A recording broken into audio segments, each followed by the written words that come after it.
अस्सलामुअलैकुम वरहमतुल्लाहि वबरकातुहू। नाज़रीन, उम्मीद करता हूँ आप सब खैरियत आफियत के साथ होगे। आइए इंशाअल्लाह अज़्ज़ा वजल आज की इस वीडियो में उर्दू की 5वीं किताब का पार्ट नंबर 38 पार्ट नंबर 38 इंशाअल्लाह अज़्ज़ा वजल पढ़ेंगे। और चूँकि पार्ट नंबर 36 से ये सबक शुरू है, 36, 37 और 38, तो इस सबक का आप मुकम्मल तौर पर देख लीजिए। अगर आप पहली बार इस वीडियो को देख रहे हैं तो इससे पहले के जो पार्ट्स हैं उन्हें देख लीजिए ताकि पूरा सबक आसानी से आप समझ सके और पूरी मालूमात आपको हासिल हो सके। तो आइए 38वां पार्ट यहाँ से शुरू करते हैं इस पैराग्राफ से। बिस्मिल्लाहिर्रहमानिर्रहीम। जैसा कि अगर आप पहले की वीडियो देख चुके हैं तो आपको मालूम होगा कि दो साहिब की बातें, यहाँ पर दो लोगों की बातें हो रही है, जिसमें एक साहब पूछ रहे हैं, दूसरे साहब जवाब दे रहे हैं कि मुसलमान में कौन कौन फ़िरके हैं, मतलब कौन कौन से फ़िरके होते हैं, कौन हक़ पर है, कितनी कैटेगरीज हैं मुसलमानों में। ये सब बातें आपने दो पार्ट में देखी। अभी ये लास्ट पार्ट है, इसमें ये सबक पूरा हो जाएगा। देखिए, ग़ुलाम गौस पूछ रहे दहरियों का अक़ीदा क्या है। दहरियों ये एक जमात है, अभी नहीं पाई जाती इतनी, ठीक है। ग़ुलाम नबी, दहरियों का अक़ीदा ये है कि दीन व मज़हब कोई चीज़, ठीक है, दीन हो या मज़हब, कोई चीज़ नहीं, यानी ये लोग इसको नहीं मानते। नमाज, रोज़ा, हज, है ना, जो भी इस्लाम के ये अरकान हैं, हज, ज़कात और कुर्बानी, ये सब बेकार काम है। हराम और हलाल में कोई फ़र्क नहीं इनके नज़दीक, ये लोग ऐसा मानते हैं। अब ग़ुलाम गौस पूछ रहे हैं, जब, है ना, दहरिये सिरे से दीनो मज़हब, यानी स्टार्टिंग से, शुरुआत से दीनो मज़हब के मुखालिफ हैं तो मुसलमान क्यों कहे जाते हैं। पॉइंट वाली बात है, मुसलमान क्यों कहे जाते हैं। ग़ुलाम नबी जवाब दे रहे, इस्लामी शरआ यानी शरीयत, इस्लामी लॉस, है ना, कि जो इस्लामी कानून है, जिसकी शरीयत है, जो इस्लामी शरीयत, तो इस्लामी शरआ उनको मुसलमान नहीं मानती, इसलिए हम लोग भी उनको मुसलमान नहीं समझते। चूँकि वो मुसलमान घराने में पैदा हुए, मुसलमानों की तरह उनके नाम होते हैं, मुसलमानों में शादी ब्याह का रिश्ता करते हैं, इसलिए दुनिया उन्हें मुसलमान कहती और समझती है। लेकिन हमें ध्यान रखना, अगर आप उर्दू सीख रहे हैं तो आपको ये बात मालूम होगी। ग़ुलाम गौस, कौमी मुसलमान में सबसे बढ़कर ख़तरनाक फ़िरका कौन है, कौन है। ग़ुलाम नबी जवाब दे रहे, जिस फ़िरके ने सुन्नी मुसलमानों का, है ना, शिराज़ा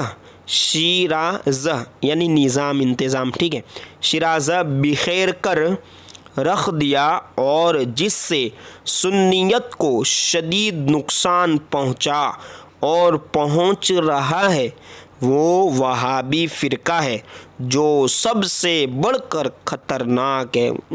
ये भी लोग वैसे ही है, क्या करें अब, वहाबी देवबंद, सुधर जाना चाहिए इनको। चले, ग़ुलाम गौस, ऐसा क्यों, इतना ख़तरनाक है, ऐसा क्यों। जवाब देंगे अब ग़ुलाम नबी, वहाबी मौलवी अपनी वहाबियत पर पर्दा डालकर मुसलमानों की महफ़िल में, है ना, ज़िक्र मिलाद शरीफ का जो ज़िक्र है वो सुनाते हैं, खड़े होकर या नबी सलामो अलैका पढ़ते हैं, यानी मुसलमानों की तरह करते हैं सब, नियाज़ वाली चीज़ों पर फातिहा देते हैं, सुन्नी बनकर मस्जिद में इमामत करते हैं और मदरसे में सुन्नी बच्चों को तालीम देते हैं, क़ादरी चिश्ती कहलाकर सादा लोग सुन्नियों को अपना मुरीद बनाते हैं। ये लोगों का पूरा हथकंडा है,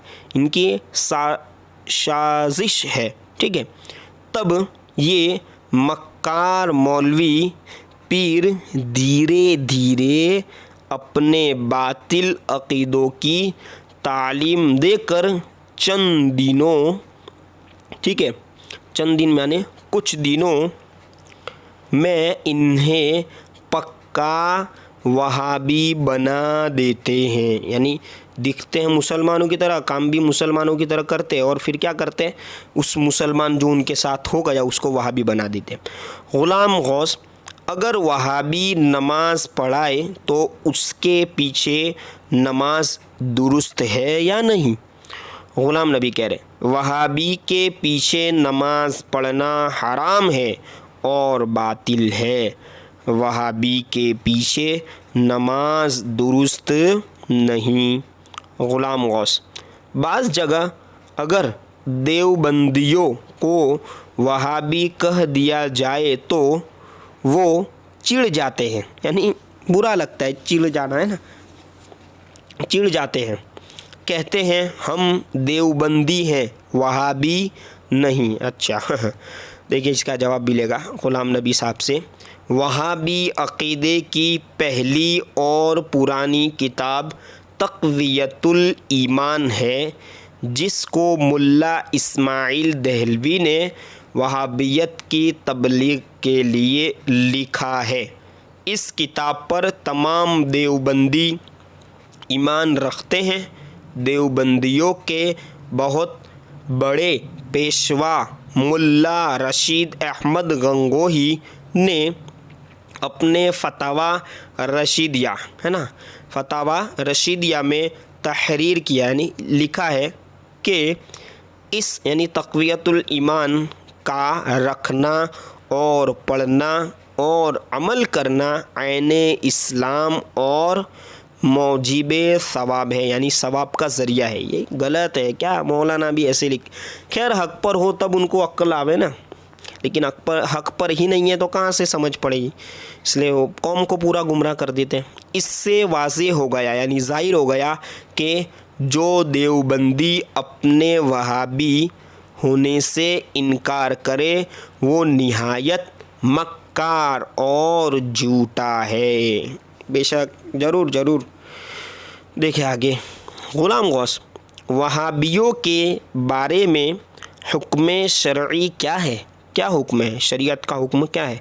ग़ुलाम नबी साहब बता रहे हैं वहाबी लोग सरकार मुस्तफ़ा सल्लल्लाहु अलैहि वसल्लम की शान में बेअदबी और गुस्ताखी लिखने के सबब बेदीन है, यानी दीन से दूर है, इसलिए शरअ की रो से उनको सलाम करना, शरीयत के कानून के मुताबिक शरीयत के हिसाब से उनको सलाम करना, उनसे मुसाफ़हा करना यानी हैंड, है ना, हाथ मिलाना, उनके यहाँ शादी ब्याह का रिश्ता कायम करना, है ना, जायज़ नहीं। उनका ज़बह किया हुआ जानवर मुर्दार है, यानी हमारे लिए वो खाना जायज़ नहीं है, जिसका गोश्त खाना जायज़ नहीं। देख सकते हैं आपके इनके वबाल कैसा है। ठीक है, लास्ट इतना सा पैराग्राफ बचा है, इसको भी पढ़ लेते हैं, काफ़ी काम की बात है इसमें। अब उनसे यानी वही वहाबियों से मेल जोल दोस्ती मोहब्बत करना हराम है, उनके जनाजे की नमाज पढ़ना जायज़ नहीं, उनसे अपना दीन व ईमान बचाना फ़र्ज़ है, और यही हुक्म दूसरे जो बताए ना ग्रुप, दूसरे जो मतलब कैटेगरीज थे, दूसरे जो कौमी मुसलमान जो आप पार्ट नंबर 34, 35, 36 से पढ़ते आ रहे हैं, जिसमें कादियानी, नेचरी, राफजी वगैरह के बारे में भी है। ख़ुद सरकार मुस्तफ़ा सल्लल्लाहु अलैहि वसल्लम इरशाद फरमाते हैं इय्याकुम व इय्याहुम ला युदिल्लूनकुम वला युक़तनू, है ना, नकुम, यानी क्या तर्जमा क्या होगा? अरबी में हुजूर ने फरमाया, इसका तर्जमा ए मुसलमानों तुम बदअक़ीदा बुरे अक़ीदे वाले मक्कारों से अलग रहना, उनको अपने से अलग रखना, कहीं ऐसा न हो कि वो तुम्हें हक़ से बहका दें, है ना, माज़ल्लाहि रब्बिल आलमीन। ठीक है, यानी अल्लाह की पनाह, ये लोग ऐसे ही होते हैं। آپ نے سنا ہوگا جو تبلیغی جماعت جو دہلی میں تھی وہ بھی یہی ہے، سنی نہیں ہے وہ، ٹھیک ہے، سنی مسلمان جو خواجہ غریب نواز کی چھٹی پر جاتے ہیں، جو تمام اولیاء کرام جتنی بھی درگاہ مزار ہے دنیا میں ان سب پر ایمان رکھتے ہیں، جتنے بھی اللہ کے نبی ان سب پر ایمان رکھتے ہیں، اور جتنے بھی شریعت کے حکم تمام کو بجا لاتے ہیں، وہ سچا سنی مسلمان ہے، ٹھیک ہے۔ تو آگے سے آپ دھیان رکھیں، یہ الفاظ کو آپ اپنے طور پر اس کو پڑھ لیجئے، یہ ویسے دوران سبق میں نے بتا دیے۔ اب انشاءاللہ عز و جل پارٹ نمبر 39 میں بہت بہترین سبق سرکار فاروق اعظم کے بارے میں پڑھیں گے۔